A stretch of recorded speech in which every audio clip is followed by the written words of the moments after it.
राम राम जी। मैं आपका अपना हरियाणवी कलाकार राजकुमार मान।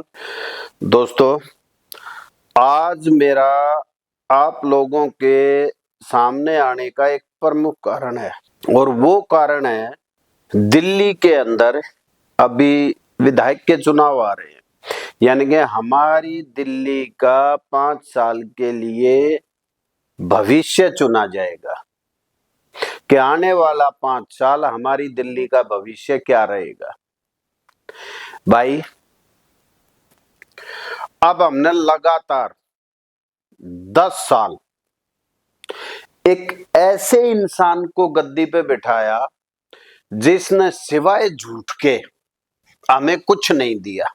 दे झूठ दे झूठ दे झूठ और कुछ भी नहीं इसके अलावा। अब आप सोच रहे होंगे कि भाई मान जी, आप इनके बारे में ऐसा क्यों बोलते हो।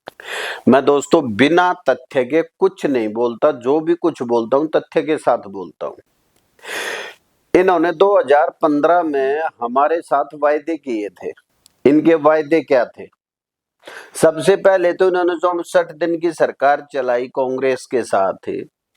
उससे पहले इसका वायदा था कि जी मैं किसी भी पार्टी का साथ नहीं लूंगा, मैं गाड़ी नहीं लूंगा, मैं बंगला नहीं लूंगा, मैं अपने बच्चों की कसम खाता हूं। अब इस बंदे के पास बंगले के नाम पे तो इसने शीश महल बना लिया, दिल्ली की गाड़ी कमाई लूट के खा ली, और भाई टैक्स पेयर का पैसा इसने अपने घर की चिलवन सजाने में लगा दिया। चिलवन बोलते हैं पर्दे को। इसने अपनी चिलमन लगाने के लिए दिल्ली की गाड़ी कमाई का टैक्स पेयर का पैसा अपने घर में फूंक दिया। अब इनसे बात करते हैं तो इनका तथ्य होता है कि जी प्रधानमंत्री का आवास देख लो, वो इतने करोड़ का उतने करोड़ का। अरे प्रधानमंत्री का आवास आज नहीं बना, मोदी ने नहीं बनाया। अगर उसके लिए तुमने कोई शिकायत करनी है तो अपनी सहयोगी कांग्रेस से करो। कांग्रेस तो आपकी अपनी सहयोगी है, उससे करो। क्योंकि प्रधानमंत्री हाउस बनाया था राजीव गांधी ने। अब उसके बाद जितने भी प्रधानमंत्री हुए ये इसी प्रधानमंत्री आवास में रहे हैं, चाहे वो नरसिंह राव हो, गुजराल साहब हो, वीपी सिंह हो, या भाई मनमोहन सिंह हो, अटल बिहारी वाजपेयी हो। इतने प्रधानमंत्री राजीव गांधी के बाद बने हैं, वो सारे के सारे इसमें रहे हैं। आज प्रधानमंत्री नरेंद्र मोदी है तो वो है उसमें। कल वो नहीं रहेंगे, छोड़ के चले जाएंगे। 10 साल मनमोहन सिंह जी थे, वो छोड़ के चले गए। वो तो बेचारे भगवान उनकी आत्मा को शांति दे। इतना बढ़िया आदमी था मनमोहन सिंह भी, एक अच्छा अर्थशास्त्री, एक पागल इंसान के वश में आ गया और उसने उसकी मिट्टी पलीत कर दी। तो मैं बात कर रहा था आम आदमी वालों की। आम आदमी नहीं है ये तो भाई, खास आदमी है। इन्होंने शीश महल बना लिया। फिर इन्होंने, मैं सरकार की बात कर रहा था तो इन्होंने कांग्रेस के साथ सरकार भी बनाई। 59 दिन चलाई, लोगों को चूना लगाने के लिए इन्होंने एक स्कीम बनाई कि अगर अब हम कांग्रेस का साथ छोड़ देते हैं तो फिर कांग्रेस हमें, हमारे पास जनता के पास जाने का ये हो गया जी, हम कांग्रेस के साथ बनाई थी लेकिन कांग्रेस हमें काम नहीं करने दे रही। इन्होंने वो झूठ फैला दिया। अरे तूने कांग्रेस के साथ सरकार बना ली थी तो आरामखोर चलाता 5 साल। एक बार जब चुनाव होते हैं तो भाई कितना बोझ पड़ता है उस स्टेट के ऊपर, उस राज्य के ऊपर कितना बोझ पड़ता है।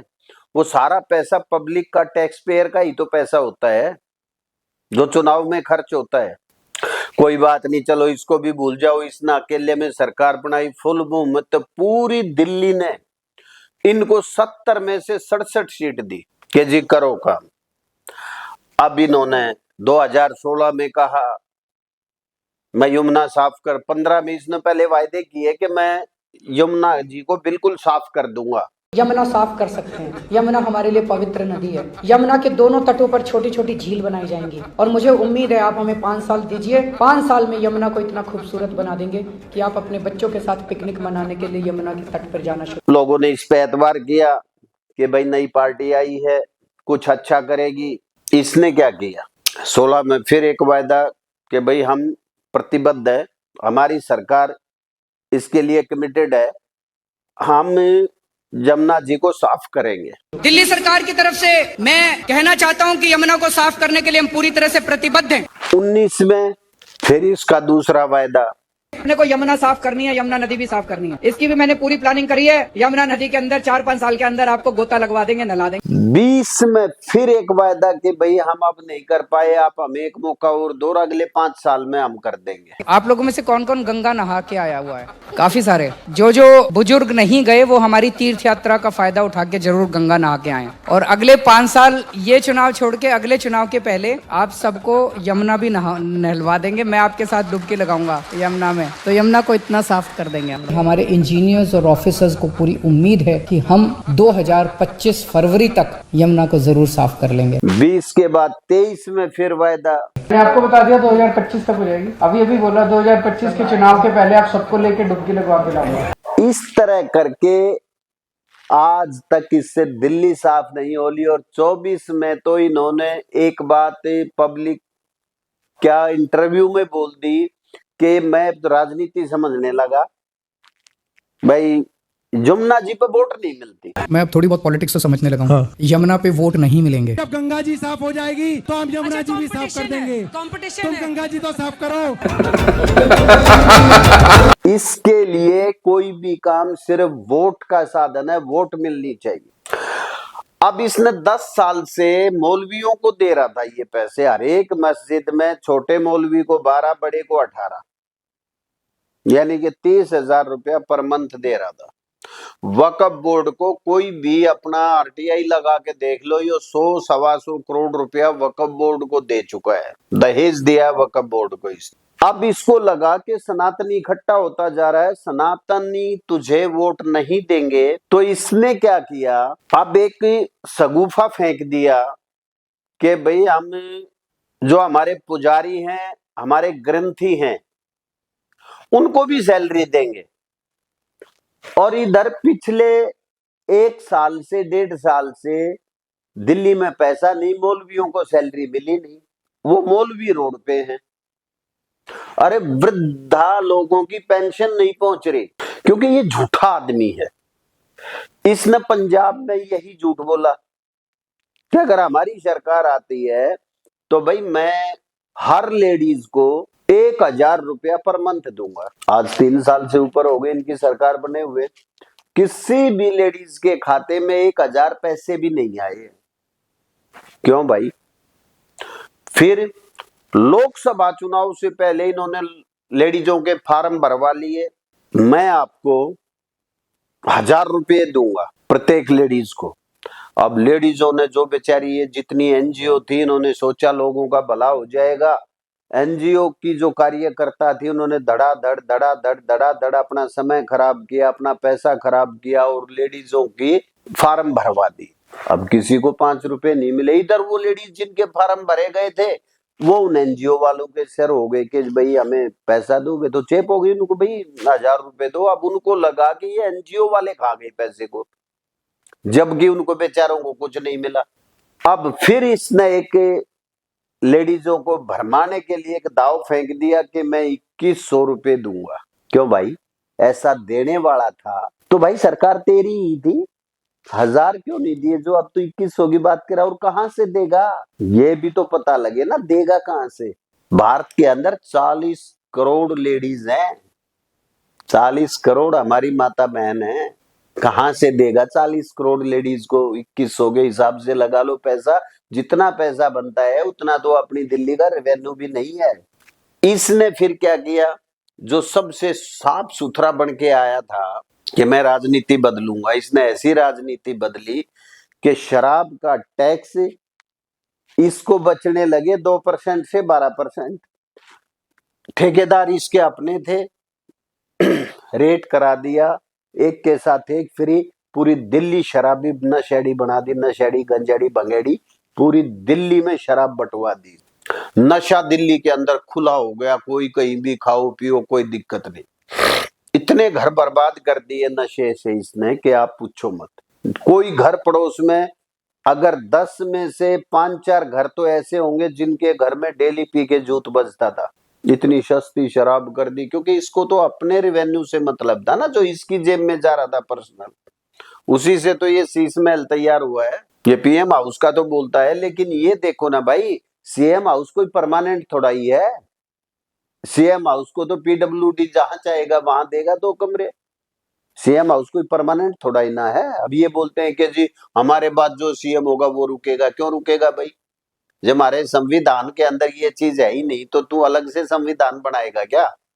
बाबा साहब ने जो संविधान बनाया वो चलेगा, केजरीवाल का संविधान नहीं चलेगा। अब देखना आपने है कि इस गिरगिट को वोट देनी है या नहीं। हमारी दिल्ली में तो गिरगिट भी आने से डरने लगे। एक गिरगिट से कहने लगा कोई दिल्ली का आदमी कि साहब क्या बात, आजकल दिल्ली में नजर नहीं आते। तो गिरगिट ने कहा कि भाई हमारा उस्ताद दिल्ली में बैठा है। तो भाई ये गिरगिटों का भी उस्ताद है, इतने रंग बदलता है कि इससे पूछो मत। और बात करता है ये ईमानदारी की। इससे बड़ा भ्रष्ट, इससे बड़ा बेईमान, इससे बड़ा चोर आज तक हमने राजनीति में कोई नहीं देखा। जब काम की बात आती है, जी हमें एलजी नहीं करने देता। जब से ये देश आजाद हुआ है भाई, बीच में अटल बिहारी वाजपेयी भी प्रधानमंत्री बने हैं, शीला दीक्षित सीएम थी। एक छोटा सा वाक्य है कि जब अटल बिहारी वाजपेयी जी प्रधानमंत्री थे, शीला दीक्षित जी ने कोई काम कराना था, वो अटल जी के पास गए, किसी फाइल पे साइन कराने थे, और वे ऑफिसर वगैरह सब थे। अटल जी किसी कारण उखड़े हुए थे। अटल जी ने कहा कि आप लोग यहाँ ही क्यों, ये काम मैं नहीं करूंगा, आप निकल जाओ। कोई बात नहीं, सारे जो ऑफिसर थे वो खड़े हो गए, लेकिन शीला दीक्षित बैठी रही। कहने लगी अटल जी कि हाँ चाय पानी नहीं पिलाओगे? बस इतना बोलना था कि अटल जी तो एक बहुत ही नर्म हृदय के इंसान थे। अटल जी बैठ गए और कहने लगे भाई जल्दी सभी के लिए चाय बना के लाओ। बैठ गए, चाय बनाने के बाद बातचीत शुरू हुई। अटल जी से शीला दीक्षित ने जितने साइन कराने थे, अटल जी के 2 ही शब्द थे कि मैं, अगर जनता के हित का काम होगा, मेरे लिए कोई फर्क नहीं पड़ता कौन किस पार्टी का एमएलए है, मंत्री है, कोई भी है। अगर देश हित का काम है, जनता के हित का काम है, तो मेरे से आप आधी रात भी करा सकते हो। अब शीला दीक्षित अगर इसकी तरह ड्रामे करती तो आपको पता है ना, यमुना पार एरिया सारा का सारा चमका दिया था शीला दीक्षित जी ने। हाँ, हमारी तरफ उरली तरफ कुछ नहीं किया था। नजफगढ़ साइड में, नजफगढ़ की तो शुरू से उपेक्षा रही। साहब सिंह वर्मा जी मुख्यमंत्री बने, प्रधानमंत्री कांग्रेस से थे। साहब सिंह वर्मा जी ने भी अपने पूरे काम किए, घर घर में हमारे नजफगढ़ की तरफ ये रोड वोड सब कुछ बनाया। उन्होंने तो नहीं कहा कि भाई मुझे एलजी नहीं करने दे रहा। इसके ना करने के बहाने होते हैं। इसको सिर्फ लोगों को बेवकूफ बनाना, झूठ बोलना। इतना कामचोर नकली आदमी, मैं ज्यादा नहीं कह रहा।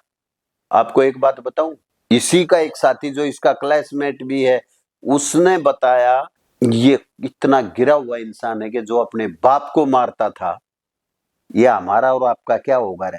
और मैं ये अपनी तरफ से नहीं कह रहा, ये मैं आपके पास वीडियो डाल दूंगा, इस वीडियो में अटैच कर दूंगा उसको भी, जिस बंदे ने कहा है उसका भी लिंक है मेरे पास। क्या नाम है आपका? मेरा नाम सूरज राखा। सूरज राखा, हरियाणा के रहने वाले? हरियाणा प्रॉपर हिसार से। हाँ। केजरीवाल मेरा पड़ोसी है बिल्कुल। अच्छा, हाँ जी। तो केजरीवाल आपके पड़ोसी हैं, तो क्या लग रहा है कि केजरीवाल जो वादे करते हैं, जो बोलते हैं, वो सही बोलते हैं? एकदम झूठा आदमी है वो। उसको हरियाणा से भी मार के भगाया गया है। बिल्कुल झूठा आदमी है वो। अच्छा, हरियाणा से मार के क्यों भगाया गया? क्योंकि वो झूठा है, उसने अपने बाप तक को मारा। अच्छा, एक बार दर्शकों को बताइए, कैमरे में देख करके, मैं चाहती हूँ थोड़ा आगे आके बात करिए। आप ये कह रहे हैं कि केजरीवाल को आप बचपन से जानते हैं? बचपन से 68 का मेरा बर्थ है। वो हमारे सामने सीनियर मॉडल स्कूल में पढ़ता था। और स्कूल में बच्चों की किताबें भी चोरी करता था वो। कहीं आप ये सब ऐसा तो नहीं बोल रहे कि आप वायरल हो जाए? ऐसा नहीं है। क्या हकीकत है, आप हिसार जाके हरियाणा में किससे पूछ सकते हैं। केजरीवाल कहते हैं मैं हरियाणा का बेटा हूँ, दिल्ली का बेटा हूँ, मैं पूरे देश का बेटा हूँ। वो किसी का बेटा नहीं हो सकता। बाप का बेटा नहीं है, किसका हो सकता है? अच्छा, ये क्यों कह रहे हो अपने बाप के बेटे नहीं है? क्योंकि बाप को मारता था ये केजरीवाल। अच्छा, हाँ जी। अभी चुनाव में तो वो कहते हैं कि भाई मेरे सामने डिबेट करवा लो, मैं सामने बता दूंगा उसको।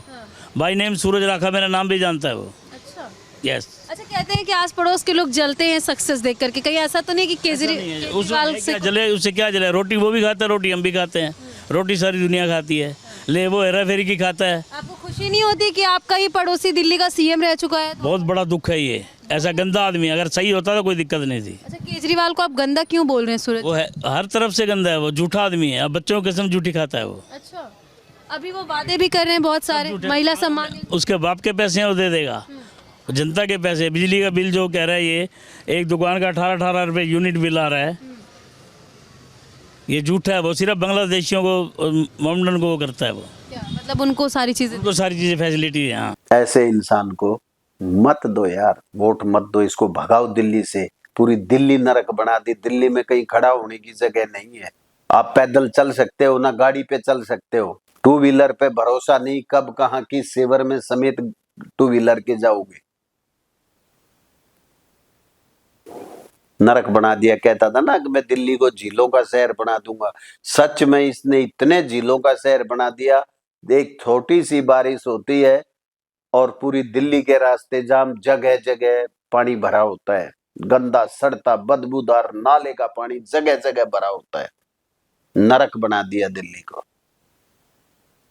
तो इससे पीछा छुड़ाओ। और रही बात राहुल खान की, देखो गांधी वांधी तो कुछ नहीं, आपको पता है, ये तो नकली नाम है इनका। गांधी तो नहीं है ये। गांधी के जो असली संतान है वो उनको तो इन्होंने आगे ही नहीं आने दिया। और इसमें मैं इनका भी दोष नहीं मानता। गांधी इसका खुद जिम्मेदार था, क्योंकि गांधी की और नेहरू की एक मिली भगत थी कि तू मुझे महात्मा बना दे, मैं तुझे चाचा बना दूंगा, देश का प्रधानमंत्री बना दूंगा। नहीं तो पहले जो प्रधानमंत्री के लिए कांग्रेस की 24 कांग्रेस कमेटी थी और 24 में से 23 ने सरदार वल्लभ भाई पटेल को प्रधानमंत्री बनाने के लिए एग्री हुए थे। लेकिन गांधी ने बनाया किसे? भला ये मेरी इज्जत का सवाल है, मैं मर जाऊंगा, मैं ये कर लूंगा, मैं आत्मदाह कर लूंगा, करके ड्रामे, और इसी को प्रधानमंत्री बना दिया।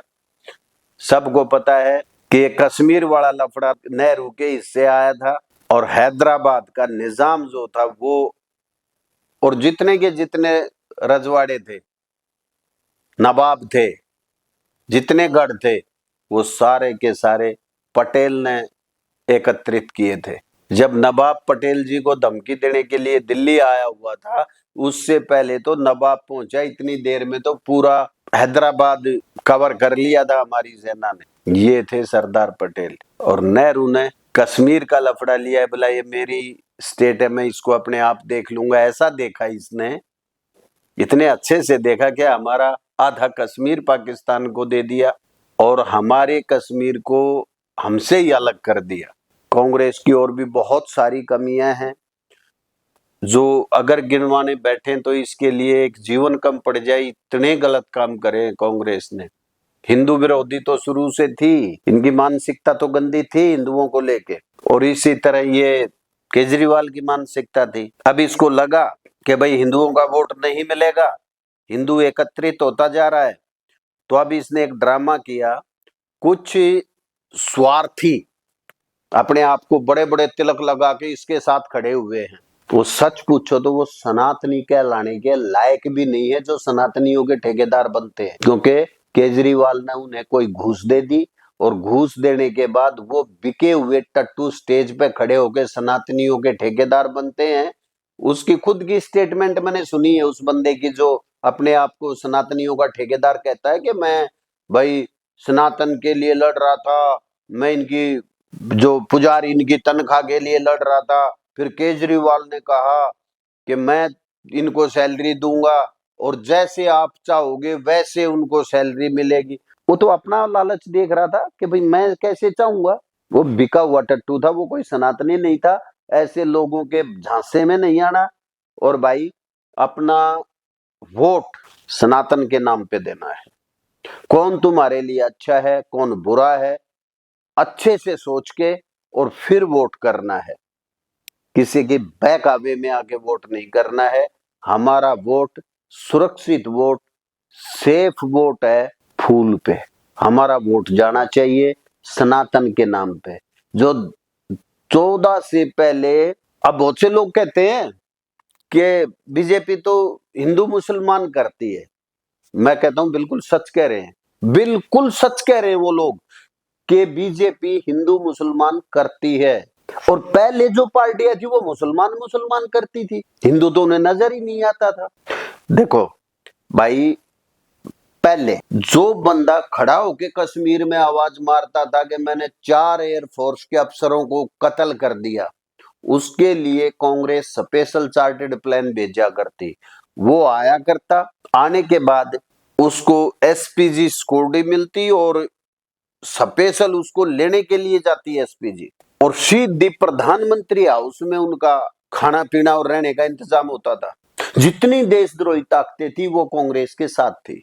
फिर प्रधानमंत्री आवास पे उनके मिलन होते थे, राष्ट्रपति भवन में सब जगह इनकी इफ्तार पार्टियां होती थी। होली दिवाली की तो कभी नहीं वहां पे पार्टियां हुई, रक्षाबंधन की, भैया दूज की, हमारे इतने त्योहार है, लोहड़ी की, संक्रांति की, पोंगल की, इतने त्योहार हैं हमारे, किसी की भी पार्टी नहीं होती थी। तो इसलिए पहले सिर्फ मुस्लिम मुस्लिम होता था, अब हिंदू मुस्लिम होता है, क्योंकि मोदी जी कहते हैं सबका साथ सबका विकास, कि भाई जो हक हिंदुओं का है वो हिंदुओं को मिलेगा, जो मुसलमानों का है वो मुसलमानों को मिलेगा। तो गलत क्या है इसमें? क्योंकि अब पहले अनघोषित मुस्लिम राज ही था, सिर्फ घोषित नहीं था। घोषणा तो भाई ये प्रधानमंत्री, ये मुख्यमंत्री, फलाना ढिमकाना नहीं, तो आपको पता है मुलायम ने क्या किया था, और उसके बेटे ने तो उससे बुरा किया था। मुलायम से ज्यादा खतरनाक ये अखिलेशुद्दीन है, मुलायम से ज्यादा खतरनाक है। अब ये जितने भी आप देख रहे हो, ये सारे चेबड़े, चेबड़े बोलते हैं सुअर के बच्चे को, ये सारे चेबड़े चीख चिल्ला रहे हैं। पता है क्यों चिल्ला रहे हैं ये? क्योंकि इतना सुंदर कुंभ का प्रबंध आज तक नहीं हुआ। 12 में ये थे, 2012 में जब कुंभ हुआ तो इन्होंने पता एक जिहादी को, एक घृणित इंसान को, जो जिहादी मानसिकता का इंसान था, उसे इसके प्रबंध पे लगा दिया, कुंभ के प्रबंध पे। इसने क्या किया, जब हमारा कुंभ था उस टाइम पे बसें 20-25 किलोमीटर दूर खड़ी करवा दी। ये प्री प्लान हमारे बंदे मरवाए गए थे, प्री प्लान। कहने को इन्होंने 39 बताए थे, बाकी सारी लाशें उठा के और उसमें दबवा दी थी। पर कहते हैं ना हमारा परमपिता परमात्मा, ये तो भोले के नाम का होता है कुंभ। इतनी इन्होंने दबवा दी वहां गंगा के किनारे रेत में। फिर इतनी जबरदस्त बारिश हुई, गंगा का बहाव ऐसा उड़ा के वे नीचे से रेत उठ गया और वे लाशें तैर के ऊपर आ गई। फिर इन्होंने क्या किया, वहां अखिलेश ने बयान दिया कि ये तो उत्तराखंड से आई हुई लाशें हैं, जबकि वो उत्तराखंड से आई हुई नहीं थी, वो आधी सड़ी गली वो लाशें थी जो कुंभ में मारे गए थे और यहाँ यूपी में दबाए। हजारों की तादाद में लोग मरे थे उस टाइम पे। तो भाई ना उनकी कोई शनाख्त हुई, ना उनकी कोई पहचान हुई, सब गुमशुदगी में गए। तो भाई ये जो है ना, इनकी मानसिकता इतनी गंदी है। एक वो नीला कबूतर है, क्या बोलते हैं उसको, नाम ही साले का पता नहीं कैसा है, रावण। हमारे तो हिंदू सनातन के अंदर कोई भी माँ बाप अपने बच्चे का नाम रावण नहीं रखता। चेबड़ा बोलता है पाप धोने जाते हैं, जो कुंभ में जाते हैं वो पाप धोने जाते हैं। अरे साले तूने तो इतने पाप किए हैं कि तेरे पापों की तो फहरिस्त बहुत लंबी है। और योगी जी कहते हैं ना कि विदेशी पैसे पे पलने वाले कुत्तों की ज्यादा सुनना ही नहीं, ये विदेशी फंडिंग पे पलने वाले कुत्ते हैं, इन पे ज्यादा ध्यान नहीं देना, अपने काम से काम रखना। तुम वो शेर हो जिन्होंने तलवार के डर से सलवार नहीं पहनी। तो वोट बीजेपी को देना है। जय हरियाणा, जय भारत।